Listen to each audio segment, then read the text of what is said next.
اعوذ باللہ من الشیطان الرجیم بسم اللہ الرحمن الرحیم نحمده ونصلی علی رسولہ الکریم۔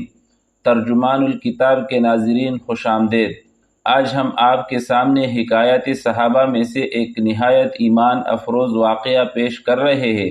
یہ واقعہ صلح حدیبیہ کے موقع پر حضرت ابو جندل رضی اللہ عنہ اور حضرت ابو بصیر رضی اللہ عنہ کا ہے، جن کی قربانی اور ثابت قدمی اسلام کی تاریخ میں ایک روشن باب ہے۔ آئیے اس ایمان افروز قصے کو سنتے ہیں۔ صلح حدیبیہ اور ابو جندل رضی اللہ عنہ اور ابو بصیر رضی اللہ عنہ کا قصہ۔ سن 6 ہجری میں حضور اقدس صلی اللہ علیہ وسلم عمرہ کے ارادے سے مکہ تشریف لے جا رہے تھے۔ کفار مکہ کو اس کی خبر ہوئی اور وہ اس خبر کو اپنی ذلت سمجھے، اس لیے مزاحمت کی اور حدیبیہ میں آپ کو روکنا پڑا۔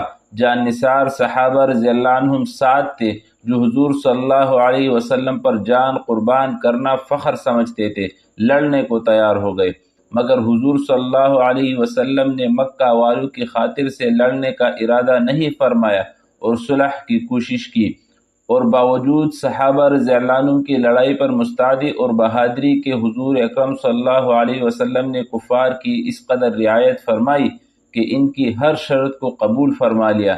صحابہ رضی اللہ عنہم کو اس طرح دب کر صلح کرنا بہت ہی ناگوار تھا، مگر حضور صلی اللہ علیہ وسلم کے ارشاد کے سامنے کیا ہو سکتا تھا کہ جان نثار تھے اور فرمان بردار۔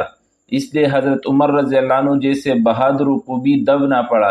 صلح میں جو شرطیں طے ہوئی، ان شرطوں میں ایک یہ شرط بھی تھی کہ کافروں میں سے جو شخص اسلام لائے اور ہجرت کرے، مسلمان اس کو مکہ واپس کر دے، اور مسلمانوں سے خدا نخواستہ اگر کوئی شخص مرتد ہو کر چلا آئے تو وہ واپس نہ کیا جائے۔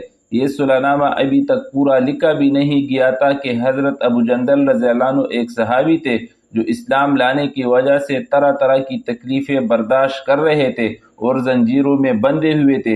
اسی حالت میں گرتے پڑتے مسلمانوں کے لشکر میں اس امید پر پہنچے کہ ان لوگوں کی حمایت میں جا کر اس مصیبت سے چھٹکارا پاؤں گا۔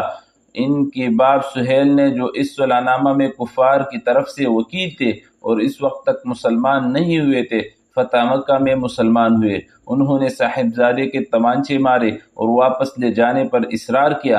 حضور صلی اللہ علیہ وسلم نے ارشاد فرمایا کہ ابھی صلح نامہ مرتب بھی نہیں ہوا، اس لیے ابھی پابندی کس بات کی، مگر انہوں نے اصرار کیا۔ پھر حضور صلی اللہ علیہ وسلم نے فرمایا کہ ایک آدمی مجھے مانگا ہی دے دو، مگر وہ لوگ ضد پر تھے، نہ مانا۔ ابو جندل رضی اللہ عنہ نے مسلمانوں کو پکار کر فریاد بھی کی کہ میں مسلمان ہو کر آیا اور کتنی مصیبتیں اٹھا چکا، اب واپس کیا جا رہا ہوں۔ اس وقت مسلمانوں کے دل پر جو گزر رہی ہوگی اللہ ہی کو معلوم ہے، مگر حضور صلی اللہ علیہ وسلم کے ارشاد سے واپس ہوئے۔ حضور صلی اللہ علیہ وسلم نے تسلی فرمائی اور صبر کرنے کا حکم دیا اور فرمایا کہ عنقریب حق تعالی شانو تمہارے لیے راستہ نکال لیں گے۔ صلح نامہ کے مکمل ہو جانے کے بعد ایک دوسرے صحابی ابو بصیر رضی اللہ عنہ بھی مسلمان ہو کر مدینہ منورہ پہنچے۔ کفار نے ان کو واپس بلانے کے لیے 2 آدمی بھیجے۔ حضور اقدس صلی اللہ علیہ وسلم نے حسب وعدہ واپس فرما دیا۔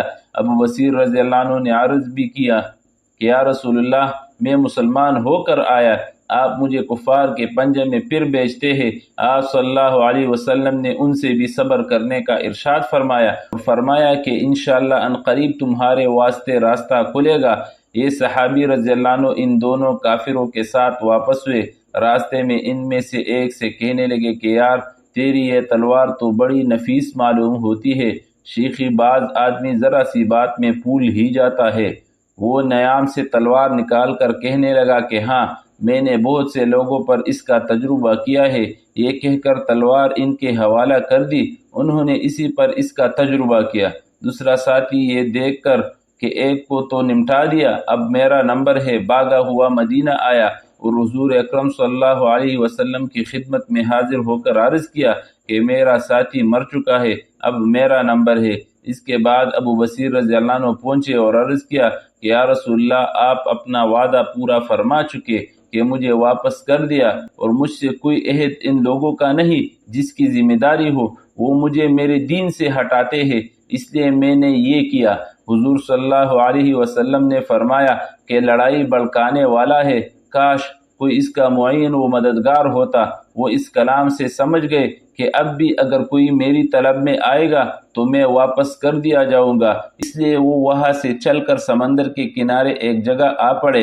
مکہ والوں کو اس قصے کا معلوم ہوا تو ابو جندل رضی اللہ عنہ بھی، جن کا قصہ پہلے گزرا، چھپ کر وہی پہنچ گئے۔ اسی طرح جو شخص مسلمان ہوتا وہ ان کے ساتھ جا ملتا۔ چند روز میں یہ ایک مختصر سی جماعت ہو گئی۔ جنگل میں جہاں نکانے کا کوئی انتظام نہ وہاں باغات اور آبادیاں، اس لیے ان لوگوں پر جو گزری ہوگی وہ تو اللہ ہی کو معلوم ہے، مگر جن ظالموں کے ظلم سے پریشان ہو کر یہ لوگ بھاگتے تھے، ان کا ناطقہ بند کر دیا۔ جو قافلہ ادھر کو جاتا اس سے مقابلہ کرتے اور لڑتے، حتیٰ کہ کفار مکہ نے پریشان ہو کر حضور صلی اللہ علیہ وسلم کی خدمت میں عاجزی اور منت کر کے اللہ کا اور رشتہ داری کا واسطہ دے کر آدمی بھیجا کہ اس بے سری جماعت کو آپ اپنے پاس بلا لے کہ یہ معاہدے میں تو داخل ہو جائے اور ہمارے لیے آنے جانے کا راستہ کھلے۔ لکھا ہے کہ حضور صلی اللہ علیہ وسلم کا اجازت نامہ جب ان حضرات کے پاس پہنچا تو ابو بصیر رضی اللہ عنہ مرض الموت میں گرفتار تھے۔ حضور صلی اللہ علیہ وسلم کا والا نامہ ہاتھ میں تھا کہ اسی حالت میں انتقال فرمایا، رضی اللہ عنہ و ارضاہ۔ فائدہ: آدمی اگر اپنے دین پر پکا ہو، بشرطے کہ دین بھی سچا ہو، تو بڑی سے بڑی طاقت اس کو نہیں ہٹا سکتی، اور مسلمان کی مدد کا تو اللہ کا وعدہ ہے، بشرطے کہ وہ مسلمان ہو۔ اللہ جل شانہ ہمیں قرآن و سنت کے مطابق زندگی گزارنے کی توفیق نصیب فرمائے، اور اللہ جل شانہ صحابہ کرام رضوان اللہ علیہم اجمعین کی طرح زندگی گزارنے کی توفیق نصیب فرمائے۔ اگر آپ کو یہ ویڈیو اچھی لگی تو لائک کرے اور اپنا فیڈ بیک کمنٹ میں شیئر کیجیے، اور اگر آپ کو فائدہ ہوا ہو تو اس علم کو آگے پہنچانے کے لیے ویڈیو کو شیئر کیجیے۔ مزید ویڈیوز کو دیکھنے کے لیے ترجمان الکتاب چینل کو سبسکرائب کرنا نہ بھولیے۔ جزاکم اللہ خیرا کثیرا۔